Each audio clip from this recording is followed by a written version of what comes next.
just a naturally gifted people that had the opportunity because of their parents saw a little bit of talent and invested a little bit into, and the likes of like people like, I have to shout out his name, Tony Bean, you know what I'm saying, has excelled. You got the Browns that have excelled, you know what I'm saying. Ray Prince will talk about his big brother that's seen him hit a little thing in the drums. Okay, come play Congo next to me. We see all these great people in the UK gospel industry from investing, and you make it yourself, okay, cool, right? How can we now do what we haven't done? Because what we have done, hasn't worked from a global gospel perspective. Sure. Affinity Extra. Be extra. The views and opinions expressed in this podcast are personal and do not necessarily represent the views of Affinity Extra. Yes, people, this is your boy here, Roger Moore from Affinity Extra, celebrating gospel music of Black origin, and this is how we do it. We're here alongside the Black music historian himself, Kevin Tomlin, and we're here to do a bit of a show. Today's show is a bit of an update show about Black gospel and its impact in the world, and talk about bit stats and so on, just to contextualize some of the facts we need to know about our industry from a perspective where Kevin is looking at his stats, where he's getting the source information from different areas and he's bringing it together, and we're going to discuss a couple of the facts and figures behind what we see around us. We did have an interesting comment. I do want to kind of like even just deal with this one straight off with who talked about and I try to sometimes it's good to respond to comments because people probably think we're just avoiding the issue, but he said it was wrong for us to emphasize and call this the history of Black gospel that we're looking at still. Now I have my opinions about that. I'm just saying that basically if you had put signatures of Black, it's not until somebody came to do. I seen a ex-professional footballer. He said that he didn't like being called a Black footballer.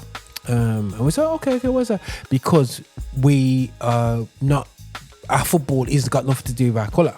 Yeah, I said, okay, good. Makes a valid point. But the problem is, it's not until you have parity that you can actually see yourself as a footballer, because you have no parity and you have to contextualize your experiences becoming a footballer because of being Black. Black is a different pathway into football than other people can say no, it is a different pathway, so when it comes to music, for me, I've seen so many music style of genre which I love growing up was jungle, which is known as drum and bass now, and maybe but the name got changed and got basically if you want to know about gentrification, that's what really happened to that art form, and you wouldn't believe that was a Black art form born out of youths that were born here from Windrush parents, and that was our sound, our music. Within 2-3 years, it was already basically used by another set of people, which was some of the key Europeans in the music industry. So it says that this isn't the first time it's happened. With a lot of our genres, it's happened. When it comes to gospel music, everyone knows it as a Black art form. But at the end of the day, so yeah, we're emphasizing the conversation right now. I'm here to celebrate gospel music of Black origin, because sometimes people see what you see today, see the Eminems, see the top rappers and top these, so they don't know the journey comes from Black culture. Yeah, so that's one of the reasons why I like to emphasize Black gospel, because I am seeing now a lot of participants of the sound of Black gospel are not Black people, which is great and fantastic, but we should remind itself of its roots, which is in Black culture. That's, I don't know, Kev, I don't know if that's poorly. This is a very interesting thing as we look at the US charting system according to Billboard. Mm-hmm. You have the gospel charts, which is aimed at the Black gospel recording artists. Okay, yeah. Then you've got the contemporary charts, which relates to the white contemporary artists. Now, That's there today, ain't it? That's there today, guys. Still there. It's still there. So I look. The black gospel charts, or the R&B charts, has changed it. Billboard has changed its name so many times. Hot soul singles chart, black singles chart, and then it says it was changed so many times. The Hot 100 singles chart has never changed since the time it's actually come into existence, which is the pop single chart. Interestingly enough. The 200 album charts, which is the actual where any album that crossover into that charts, you're extraordinarily successful because it's the pop album charts. I get it. So when I talk about defining or differentiate the different ones, there are reasons for that, because the way how the industry is being structured. Cool. So I'm not really bothered about that at all. Because it's neither here or there, because number one, just need to look at how the charting system operates within the United States. Now, for instance, if you notice in Britain, to try and solve that problem, they say Christian and gospel album charts. Christian and gospel album charts, right? So it's mixing the both. You follow? It's mixing the both. Right. And it's the top 20. It doesn't go further than that. Okay? Now, this is interesting. Another thing, when we talk about data and facts, presently at number one is Donna. It's returned to number one for not for Kurt Franklin, for Kanye West. Again, it's returned to number one after being on the charts for 153 weeks, ladies and gentlemen. Oh, yeah, cause trouble with that one, bro. Cause trouble with that one. Absolutely. It's returned Kanye back. West is and by the way, all of Kanye West's albums,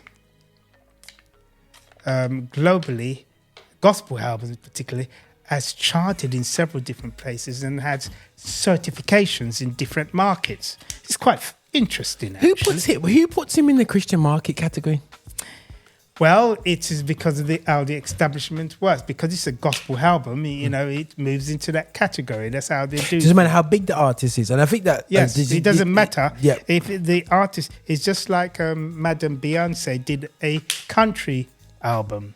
So that album has been put into the country and western album, and then it became a monster hit.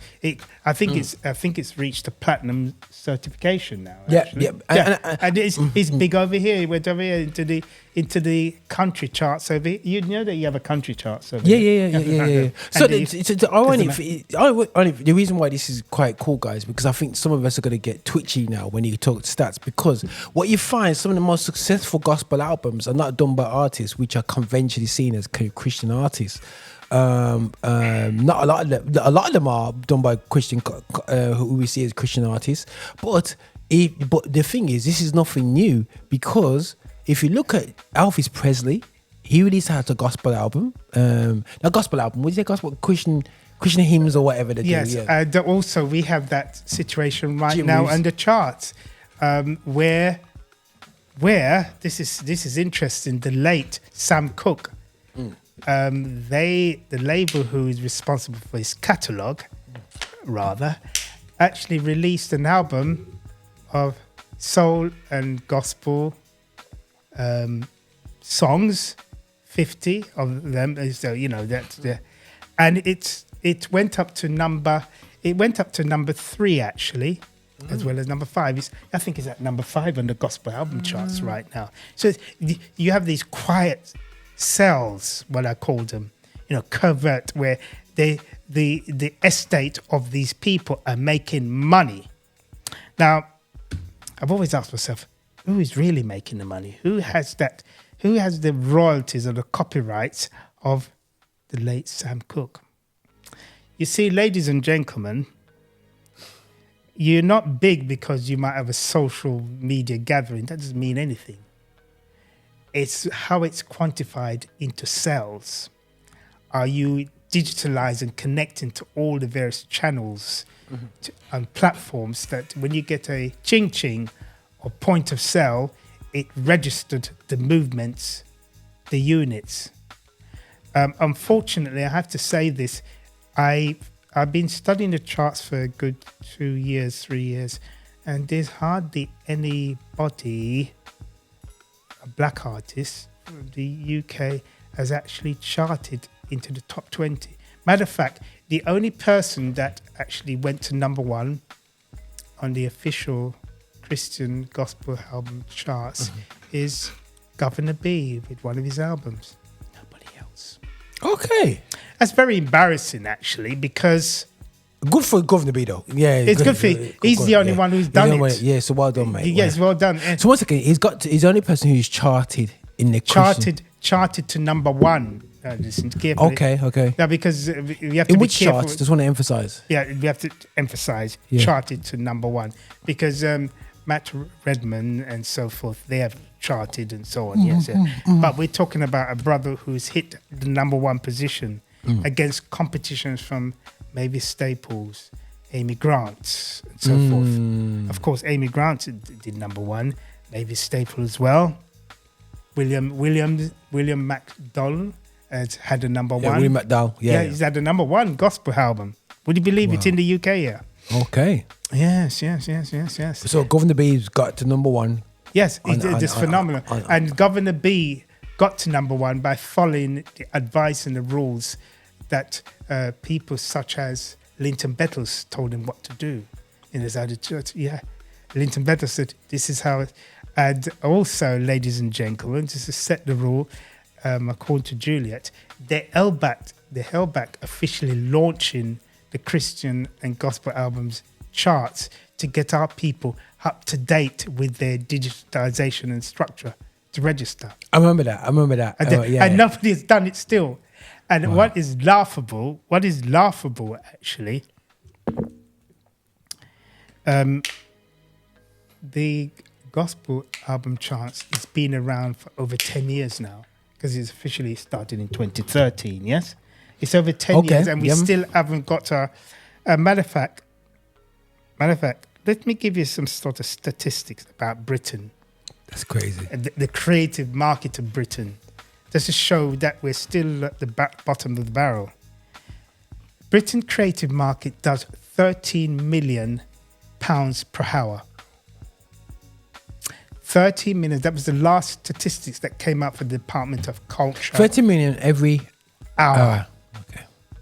The creative industry. Yeah. Earns, that means that means theatre, film, everything the whole.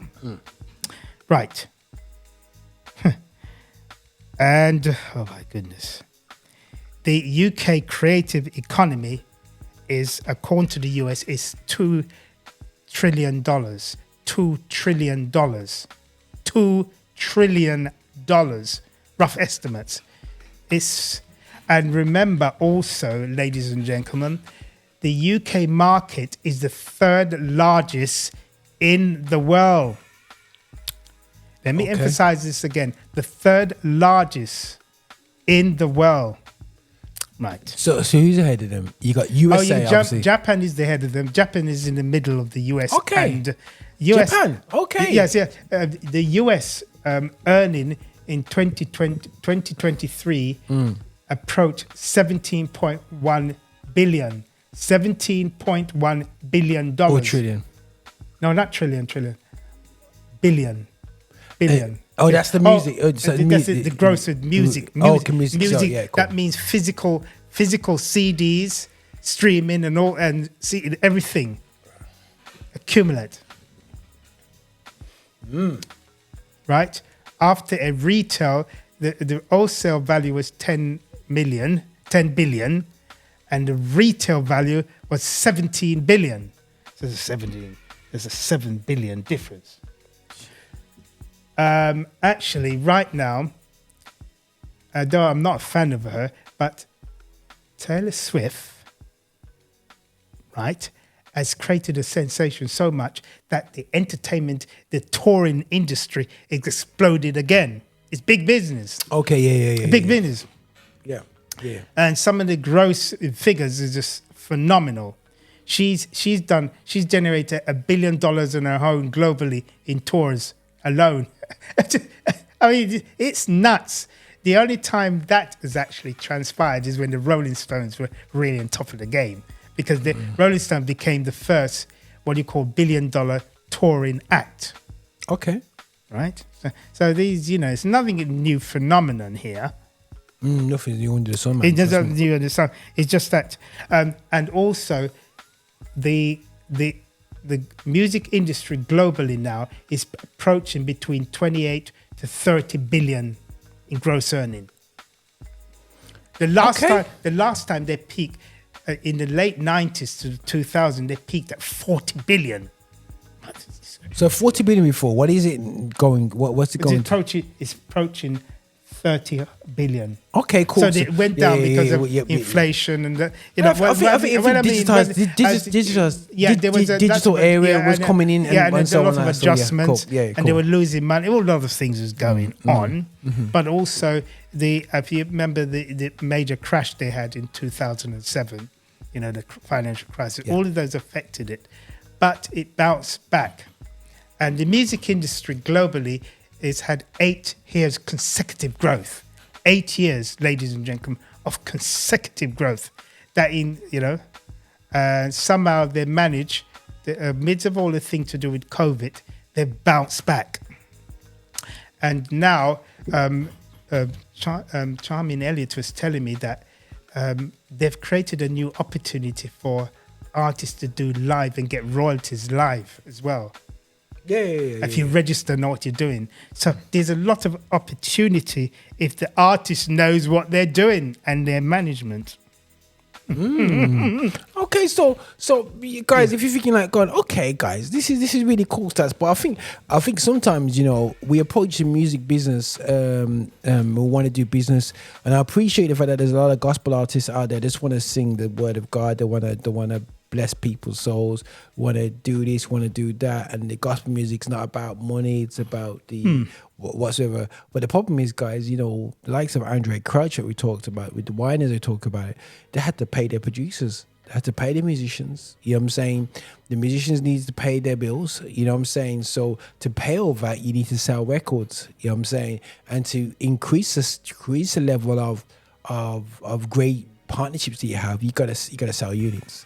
So to sell units, you need to understand the business and maximize the tool in your gift in your hand. Something which we're not getting great at community-wise in the UK because of the lack of success we've had hitting the charts. I believe that as well, Kevin, is that when one person wants to get through, hence why myself and Kevin's been part of GMIA, is because we understand that we need to have collective knowledge rather than individual knowledge. And there's a lot of individual knowledge in the UK, but it hasn't led us to the success of a community because we've had the individual knowledge. Now, we're putting out there to let people know that there is a pot of gold in the UK, got in creativity, gospel creativity in the UK. Also, we need to recognize the fact that basically that, yes, we may be bottom of the barrel when it comes to value in gospel music, but we're actually the top because right now I can call somebody who grew up with me in the gospel scene. I won't say grew up with me, but we were in a gospel scene together, and is now touring with bands like Take That.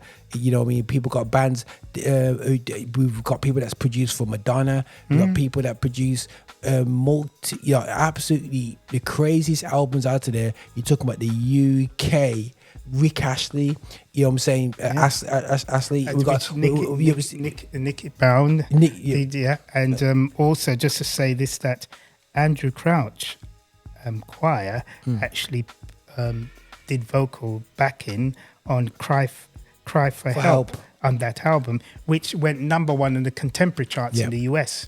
And the album went gold actually in the US. Listen to this. It went gold certification and gold certification in the UK. Yeah, man. And So and that was a gospel theme album. Listen, Free. bro. Listen, man. Free. Stormzy, "Blinded by His Grace," was This not written by Stormzy. It was written by the artists that are from the gospel community. Yes. From there, BVs are there behind. Yes. Like when you see these black bands literally behind white artists in the UK, it's been provided by the creative development scheme, which is the church. This is the thing again. The boys who worked on the last Stormy album project, they're from UT actually. Their father is a top-end musician. I think I know you about. Yeah. They're very good producers. The thing about it, my concern is, one of my main concern is that make sure that the paperwork is right, because one of the things that top session musicians did begin to figure out something. They started to have points for what they do in the studio. Points. That means points. Yeah. So you give me points on that for the rest of the life, for the duration of that album. So regardless, when those guys are dead, their ancestors or inheritance are still getting the points. The points. This is very important. There's a lot of mechanics and things that are vitally important to, Greg Illingard, for instance, who worked on a lot of Michael Jackson stuff. He gets points from them, I mean, for the Thriller and so on. These brothers, anyhow.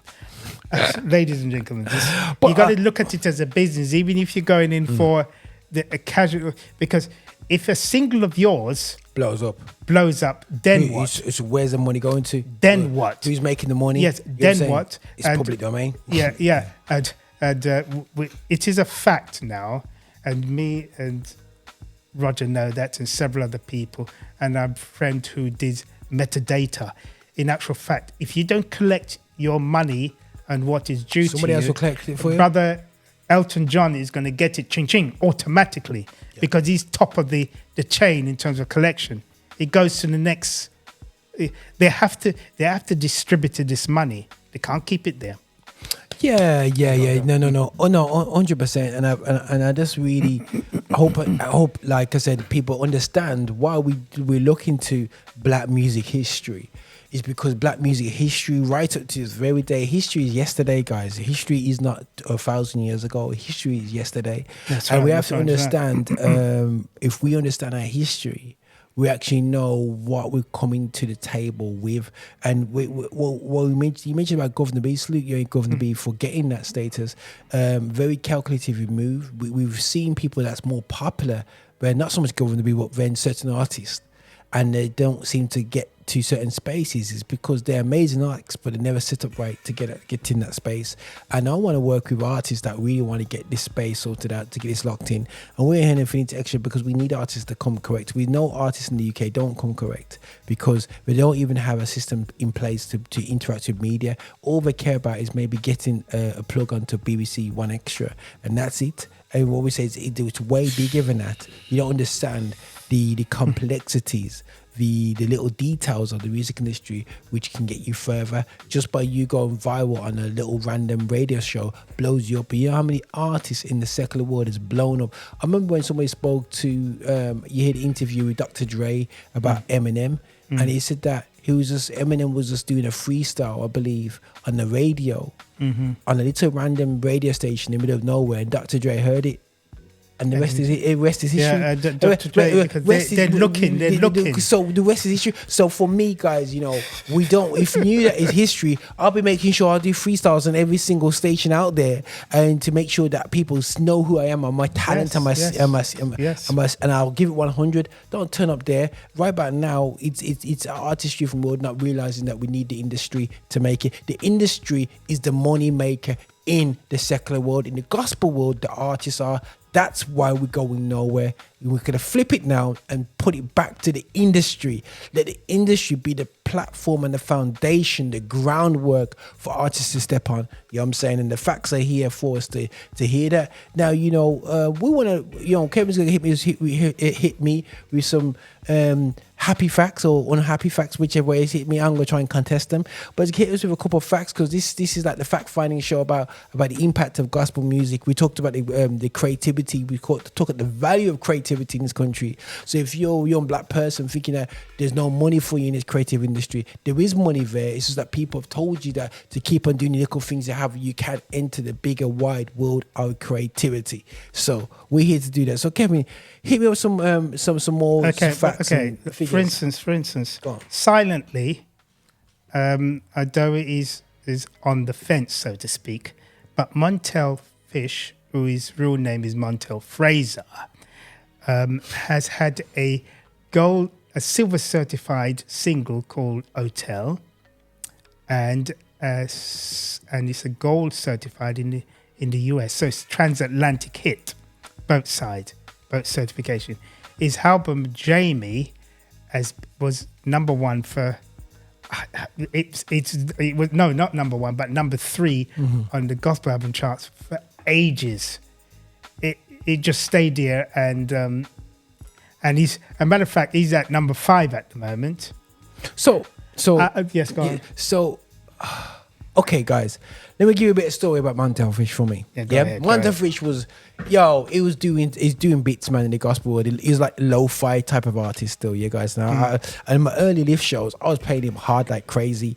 Just before COVID, I just brokered a deal with a promoter down in London to bring him over. But unfortunately, the week before he came over, COVID broke. Boom, boom. You know what I'm saying?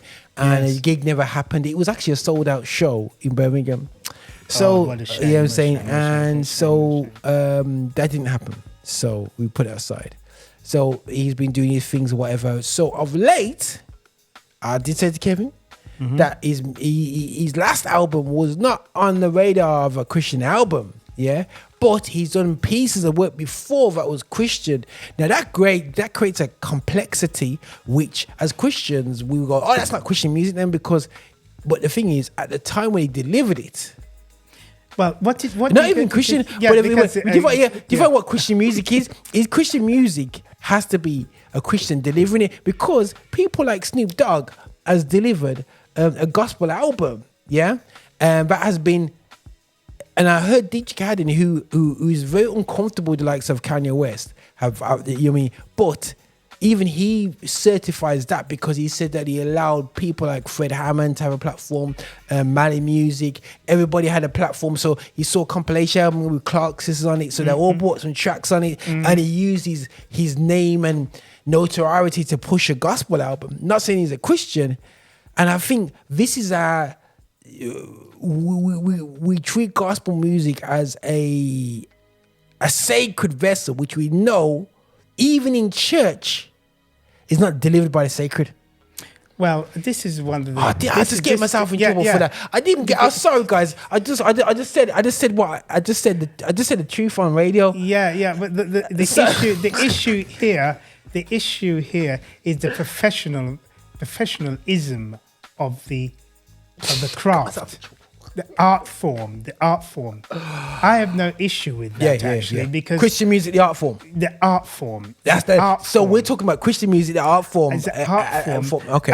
And it is an industry, because if you check how much it grosses in the US over the last since it went $500 million in 1996, it stays at that level now since up to this point.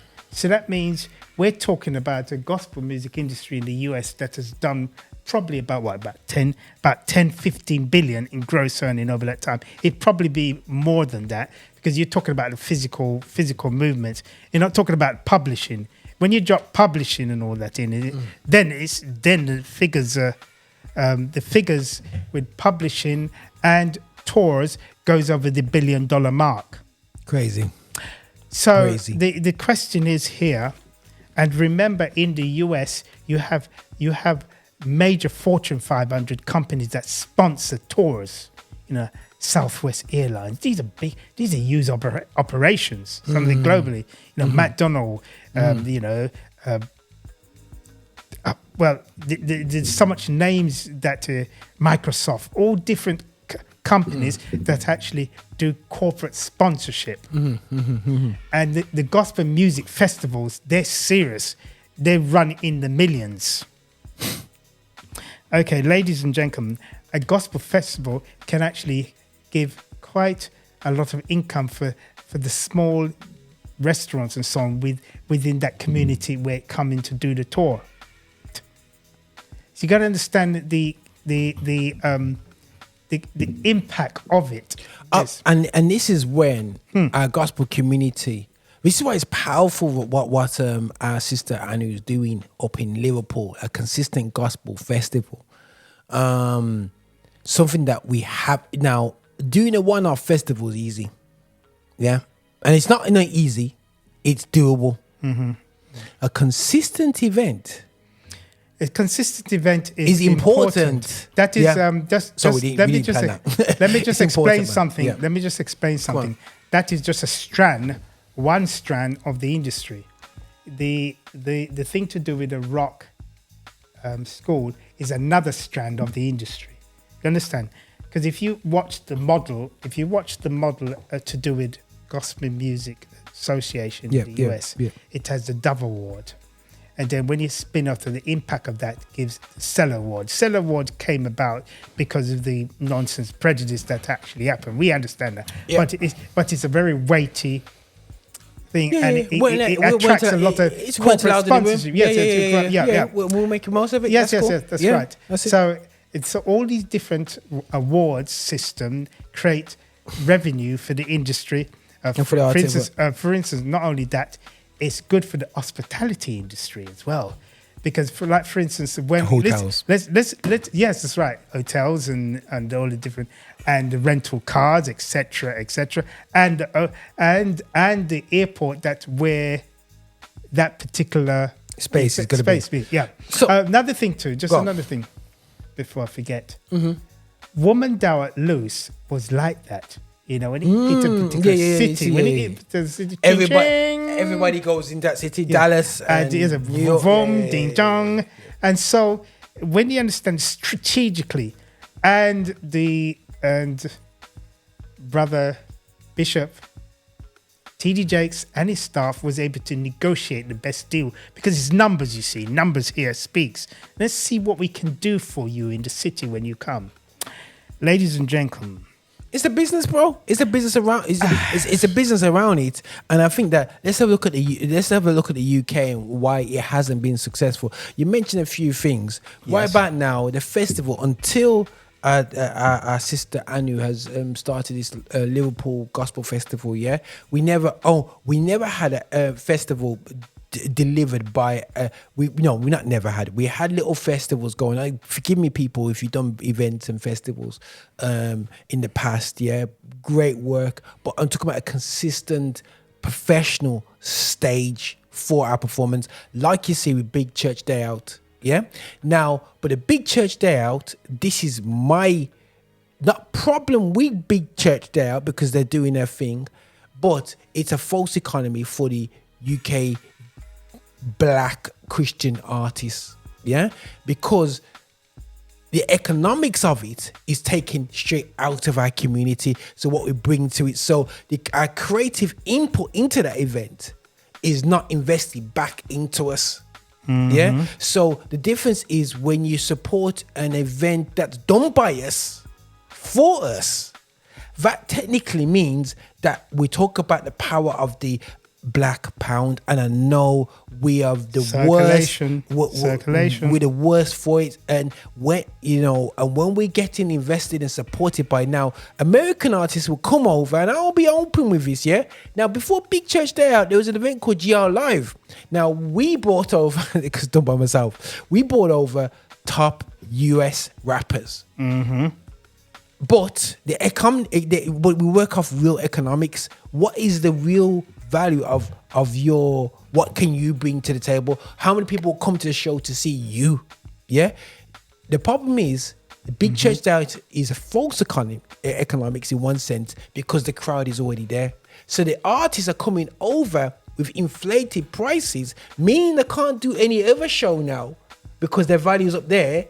because as a promoter out there, if you are valued at 20K, you know what I mean, and you might go, what are you about? No, artists are worth 20K. They get to perform at big church day out for 10, 15K, whatever, and they're gonna think they can come to a promoter like me and say they can do that in a venue around the corner. No, they can't, because they can't bring that audience to them. They're just an artist on a massive festival. So for me now, the black promoters that were Christian promoters in the church have been not as frequently delivering events because we've been pushed out by the promoters of the industry from outside our industry, and now also by the churches and entities themselves that are not negotiating good deals. You know what I'm saying? So we just create a messy situation where we are not really benefiting now, bro, from the biggest thing called touring. The touring, bro, could be a massive financial boost for the UK. But the problem is, ask you, for every £10 that you spend going to an event this summer where featuring Americans, how much of that £10 is staying in the UK? Well, this is another thing too as well. They have another thing as well, what you call the tourism music, where there are particular events around the country and so on that where American tourists come to these music events. They come in. Yeah. Specifically, there's several of them that goes on around United Kingdom. You're always going to have money leaving it is just the way it is. Yeah. But another thing a lot of people don't realize that over the last few years, many of the big UK artists, such as Adele and so forth, they've been creating creative export in the tune of £2 billion and so forth. What? In the States? Yes, the export. Export. Yeah, man. So if we have to, that is a lot of money. But you cause another problem with saying that, you know, Kevin, because we don't export artists. Now, you may say Limo Blaze went to America, but Limo Blaze is an African artist that built up his fan base in Africa, who now resides in the UK. That's like Bob Marley, a Jamaican artist who resided in the UK, I believe, for a number of years. Yes, for a number of years. That doesn't make him a UK artist. He's a Jamaican artist residing in the UK. But his fame was in Jamaica. And Limo Blaze, salute you, bro. Big tune, Heavenly Father. Big tune you just released that the other day still, yeah? But end of the day, you know what I'm saying? We have to understand, what are we truly exporting UK-wise to Africa? And don't get me wrong, there's a lot of sound now coming from Africa that we're importing, which I love that, man. You know what I'm saying? Beautiful. And we've imported from the US continually. We get a little squeeze now and again from the Caribbean. But UK-wise, why are we so confused over this?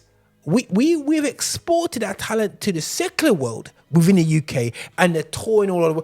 Guys, there's so many of my mates I can just go to on Instagram, and you see the back of them playing drums in the biggest stages in the world.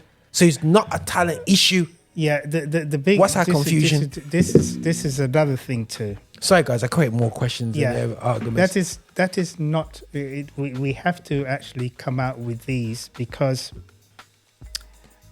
as you know, as James Ntume said, the late James Ntume says, there are two communities, particularly one especially, where the top-end musicians actually command the stage, and it's from the church.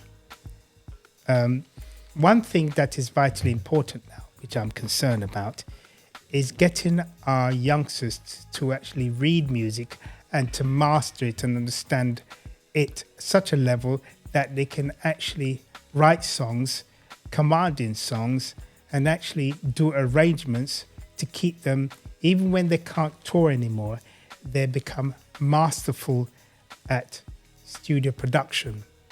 The problem is that you can only tour for so much, because there's always another drummer waiting in the wings. So, ladies and gentlemen, you've got to think strategically and long term. in this, because it is, as I said, it is a serious art form with everybody. This is quite when you think about it. When I look at the dance movement, like the Indians from the Asia and so on, they do the same sort of stuff that Janet Jackson and Michael Jackson done. You see all the choreograph and the same thing. They're copying. Nothing new here from my experience. But my main concern is that we have to strategically plan to make sure that we have the sustainability. It's a sustainability. It has to understand that this is a craft. For me to get the knowledge, what I'm telling you, I study constantly. I research, I look at data, and I look at data in terms of regions. All you need to do, if you're committed to that, is to look at.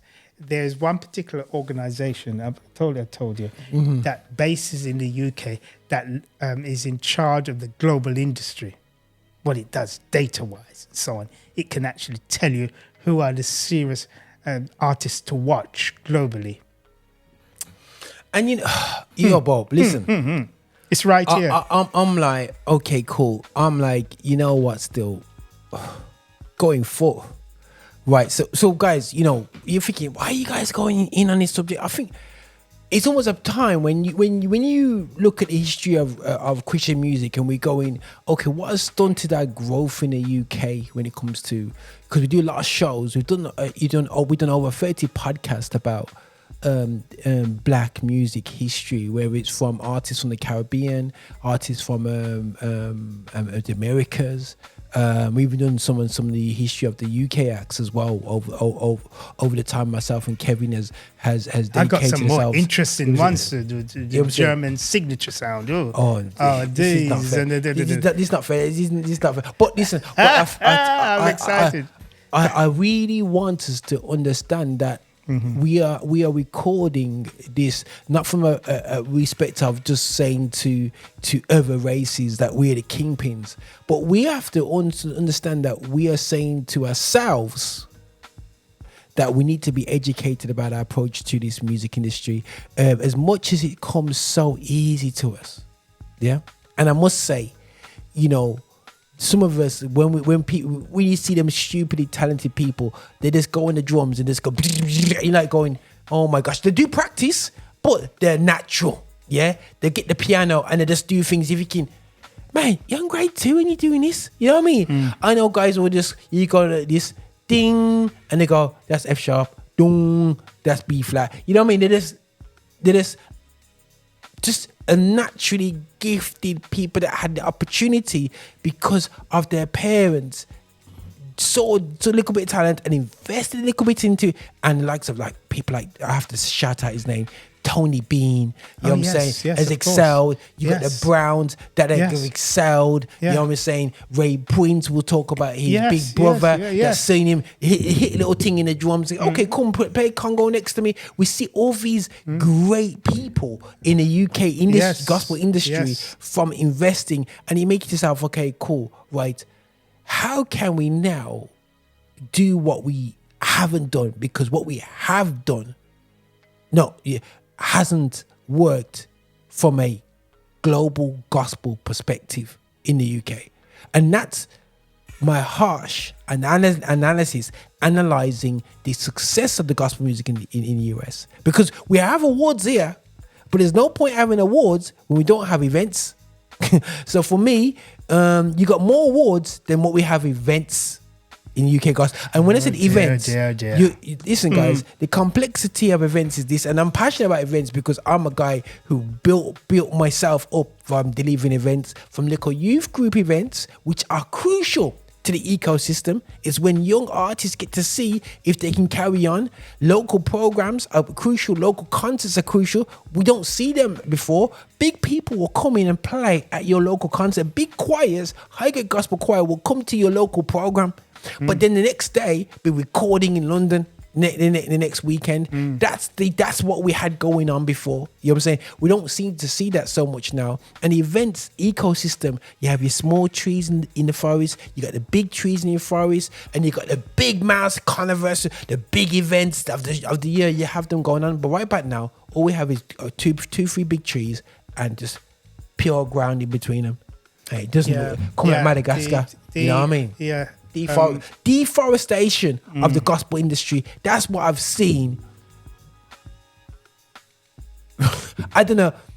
That's a good analysis. The deforestation of the UK gospel scene. I've got something interesting to say about that. Between CCM and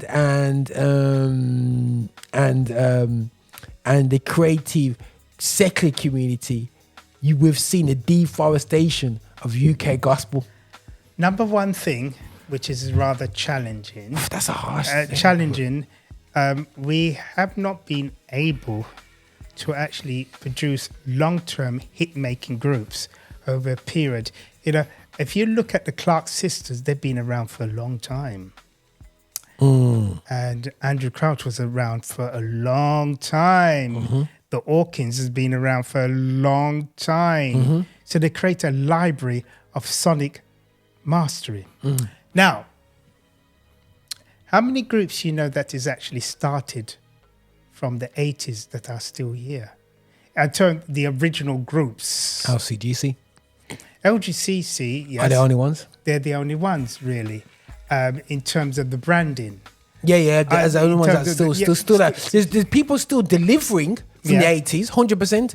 But from a group that has been established from the 80s, it's LCGC. Yes. So, yeah. Who's continually delivered over. We're not talking about comeback kids, yeah? Yeah. And we've seen talent like Dave Copeland, who's delivered continually, but we're talking about established themselves as a gospel artist, delivering gospel artistry, tours, product. And the thing about it is one of the when we used to have that gospel festival, what's it called? Greenbelt. Greenbelt. Yeah, that was a very good platform. That was a good platform because Word Music, which had a division in this country, was riding on that. So we were developing talent. You know, you have the... You kind of built your whole set. Canis was coming through and all these different groups. Then all of a sudden it died. Yeah. Where do we go here? You see, that's the problem with Britain as well. I don't want to actually name groups because it sounds very sad. But there was groups, when I was in America in particular, there were certain groups coming up and I said, oh God, I hope that only one of the groups that I know about actually did about 60,000 copies in the US. And they're not here today. They're no longer here. But interesting thing is that they were featured on one of the first best-selling soundtracks that came out of the UK. You remember that soundtrack for Weddings and a Funeral? New Colours. Yes, that's right. Yep. They did Smoke in Your Eyes. Lawrence Johnson. Yes, and that was a double platinum and sold. And it went at the box office. It did about 200 and odd million at the box office, and actually presented to the world. What's his name? Hugh Grant. Oh, okay, yeah. No, so that's good. And so I was seeing all those consistency, and then it just tapes off. That has always been my problem, the consistency. You know, I mean, people were excited. I remember my friends and said, "Oh, this is great hearing about." Soul to Soul, keep on, and it was hit. I remember when it hit, and then all of a sudden it just. He went down. Yeah. You could say, that's black. Sounds like it's black music in general, man, in the UK. Yeah, you know what I'm saying? Because it seems like you can't. Yeah, it seems the problem is that you cannot consistently hit. Why is it that the Isley Brothers is still around today and touring? The original member is there and his brother coming later, but it's still there. But these branding, and we can't do it here. What's good? And also, this is another interesting thing as well. I can't wait to actually talk about this group and so on and so on, you know, when we get the chance. But there's one particular group that was very revolutionary in the music industry. But they got their break actually working with a top-end German producer and working with the Munich Symphony Orchestra members. But anyhow, that's another thing here. Just Crazy. bringing the thing. Crazy. But my view, before we end this, going, this is basically the last album of Kurt Franklin era. You remember that era? Yeah, man. That Hero, actually went platinum for him before the Wall Street crash and all the problem. That was 2000. 2000. What was it? 2006. Yes, I remember. Yeah. And also, this is interesting. Just show you where Kurt Franklin was moving. Kurt Franklin used the same string arranger that Prince used. Okay, he's going serious. Yeah, okay. He's gone serious. He's Yeah, gone serious. yeah. So we're talking about big money. The late Claire Fisher. If you understand Claire Fisher mastery at strings and arrangements, it was just off the charts. Yeah, that's who he worked on this. When that came out, yeah. Yes, it was a monster. It was platinum. That means a million seller. Now, Go on. this album, Whitney Houston. Oh, the Preacher's Wife. Yeah, yes. Preacher's Wife, yeah. This is the only gospel album that sold 1 million copies across Europe, ladies and gentlemen, in Wow. 1997, yes. And it was certified it had gold and silver and all that certification in several markets in Europe. It has not been eclipsed yet.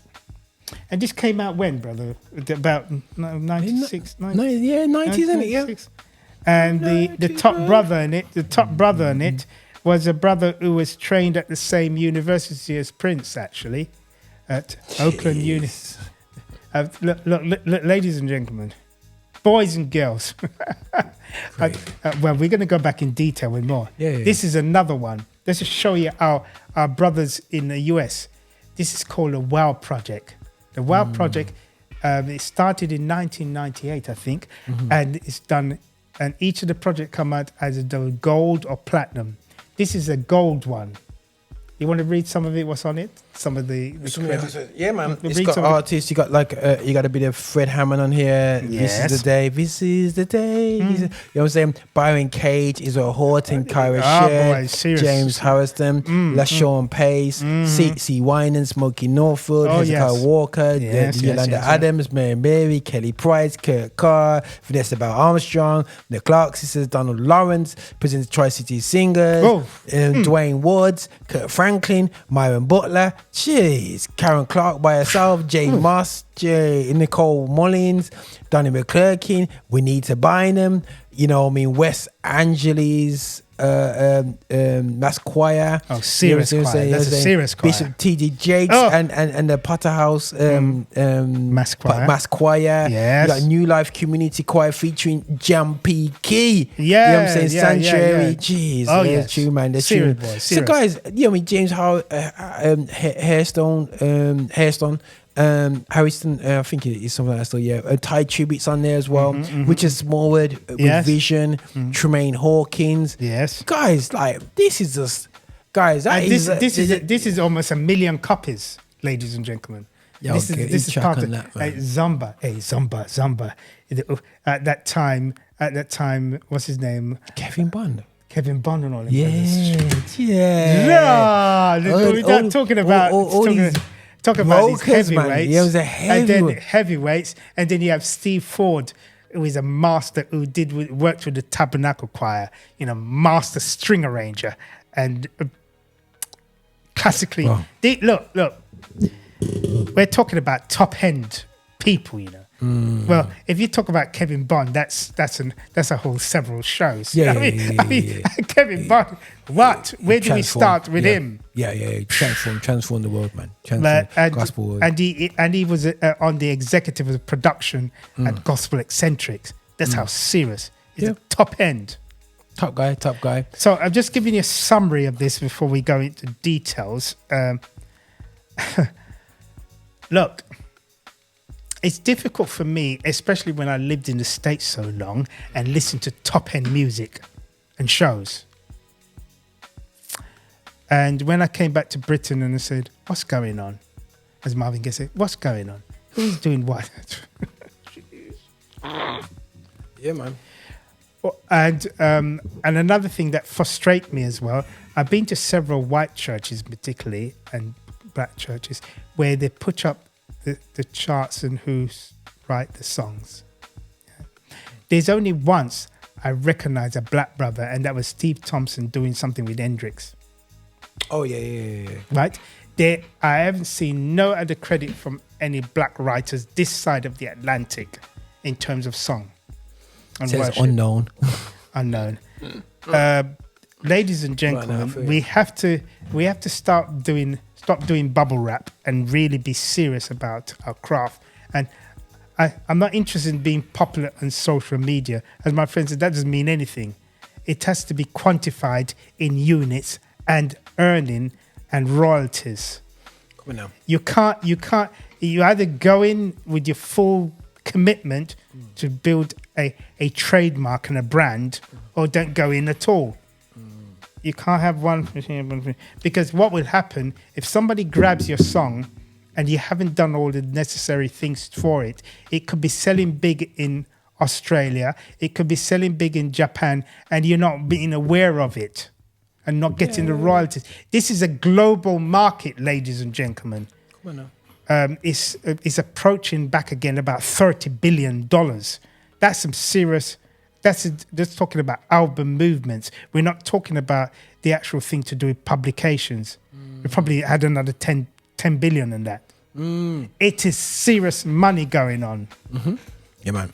Yeah, 100%, my bro. And just frustrating. I'll give you frustration, bro. And another thing too, if you want to know what's going on with gospel music, check out what they're doing in Nashville, because Nashville has a top-end lawyers and so on. They're orchestrating serious. That's where the Gospel Music Association is based, and most of the top hitting albums that come out, they usually come out from up there. You know, cool. with the string machine. You know, these top orchestrating guys. Crazy. We got them on the album, several albums. I could show you their credits, but anyhow, that's another story. But just summarizing, and also you need to understand here that these are the things that Linton Bettles was talking about. Because remember, he's a guy from the secular market. He came over. He came over. Gospel. Yeah. Gospel. So don't think that he was just trying to... He's come over. He understands the business. He's a business. He understands copyrights. He used to have a label. He used to have production. So he had his business on point. Yeah. So business he's on not, point. He's so when not he did his stuff, he's on point. He's been there. I mean, he's done tours with Chic and all of them, so he's understand. Yeah, what's going on? What's going on? You know, he used to be associated with Loose End and all these brothers. You know, crazy, right? So I remember he was a brother who used to lecture and do workshop at the Music Union. He's a serious brother, lecturing to people who are the string and master composers to do with Lord of the Rings and so on. These are top end people. Crazy, right? So it's difficult for me to accept less. I want to see the rise. I don't know how long I'm going to be here, but I'd love to start to see platinum and golds hitting our sisters and brothers, and actually them dominating not only the UK charts, but the US, Canada, Come on now. and further afield. Yeah. Am I right? Yeah. No, 100%. We're the third. We reside in the third biggest music market in the world. Thank you. And you've said it a lot, man, and that's our thing. But listen, guys, you know, you can catch us up on our podcast where we talk about history of black music, and you know that we do on the Edge Show and a series. Do check us out on YouTube. You check out, guys. Please, guys, you can check out other videos, the details, and what's going on. We are going to be coming out more videos after this episode. That's going to be pertaining to some of the points we're making in today. But listen, guys, thanks for listening into ourselves here. Cry, please make people understand that, you know what, there's a lot more to the UK gospel scene than you just singing a great song in church. Yes. Because all you're doing is pouring water through a sieve. You know what I mean? It just goes straight through. You want to be a cup that captures everything of it, so you can go back into your community, and it brings up not only yourself and your household, but it brings out the next generation of UK gospel singers and whatsoever. And we're meant to be Christians. We're meant to be understanding what investing into the future is in our people, but we seem like we just don't care. We just, as long as we just have enough to go McDonald's and enjoy the tour, we seem to be fine. But this is what you're here on Affinity Extra alongside Kevin Tomlin, the black music historian out here. This is how we do it, man. Hey, this is your bishop. This is your bishop from Rock Solid. Thank you so much for watching us on YouTube. Thank you so much for clicking and subscribing, and also sending these videos to other people as well. We are so hungry to get your support. So remember, check us out on our website, and also check us out on Insta, and wherever you want to find us on Spotify. You can play us all day as well. And just make sure that you are supporting this channel, that we are developing our agenda towards music of black origin, and that is gospel music with a message. So please walk with us on this journey. Bye now.